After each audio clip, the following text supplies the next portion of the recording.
માર્કેટમાં કાચી કેરી આવવાની શરૂઆત થાય ને એટલે મારા ઘરમાં એક જ ડિમાન્ડ હોય કે કેરીનું શાક ખાવું છે.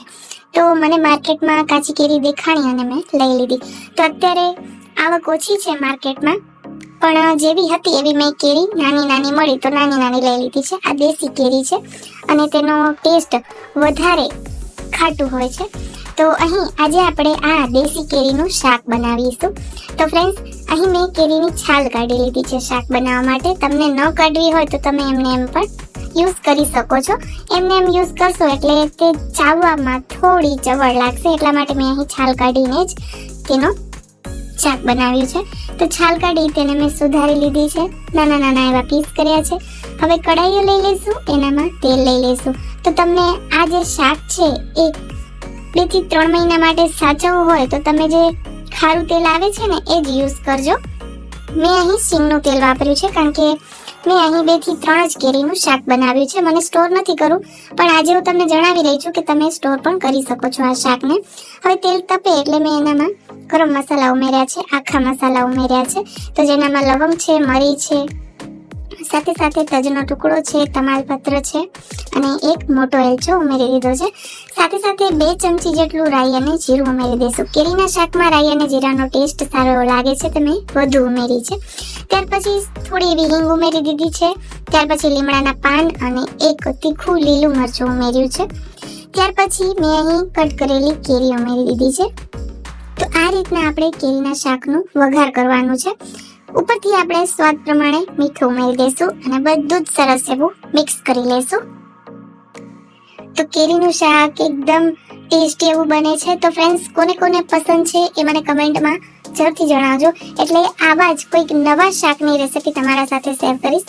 તો ફ્રેન્ડ્સ, અહીં આપણે વઘારમાં કેરીને એકદમ સરસ રીતે મિક્સ કરી લીધી છે.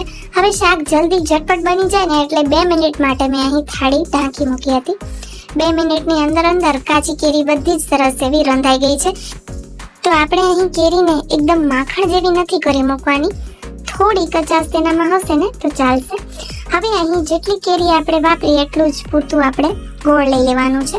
કેરી ખટી છે એટલે અહીં આપણે ગોળ બરોબર જોઈશે, નહીંતર આ જે શાક છે એ ખાટું થશે. અને ખાટું મીઠું પસંદ હોય તો જ તમે ગોળ ઓછો ઉમેરજો, નહીંતર જેટલી કેરી છે એટલું તમને ગોળ ઉમેરી દેવાનું છે. તો અહીં ગોળ ઉમેર્યા બાદ મિક્સ કરી લઈશું અને ગોળને પણ સરસ રીતે પકવી લઈશું.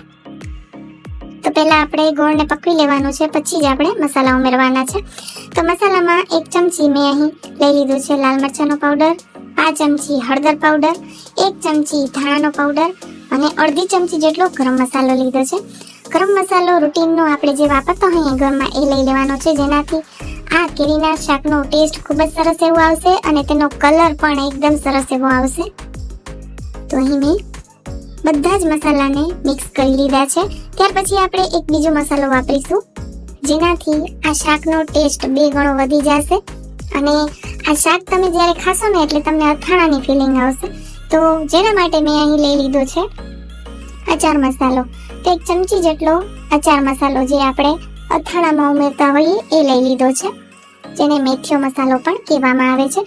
હવે ગેસની ફ્લેમ બંધ કરી દીધી છે.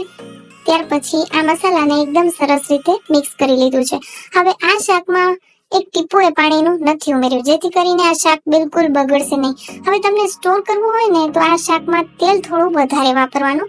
મને અત્યારે આ શાકને સ્ટોર નથી કરવાનું, કારણ કે આ શાક મારા ઘરમાં 1-2 દિવસમાં પૂરું થઈ જશે.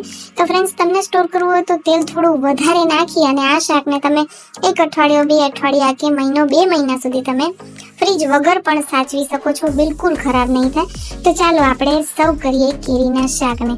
તો તમને આજનો વિડીયો કેવો લાગ્યો છે કમેન્ટમાં જરૂરથી કહેજો. વિડીયો ગમે હોય તો લાઈક, શેર, સબસ્ક્રાઇબ કરી દેજો. ફરી મળીશું નવા વિડીયો સાથે. ત્યાં સુધી આવજો.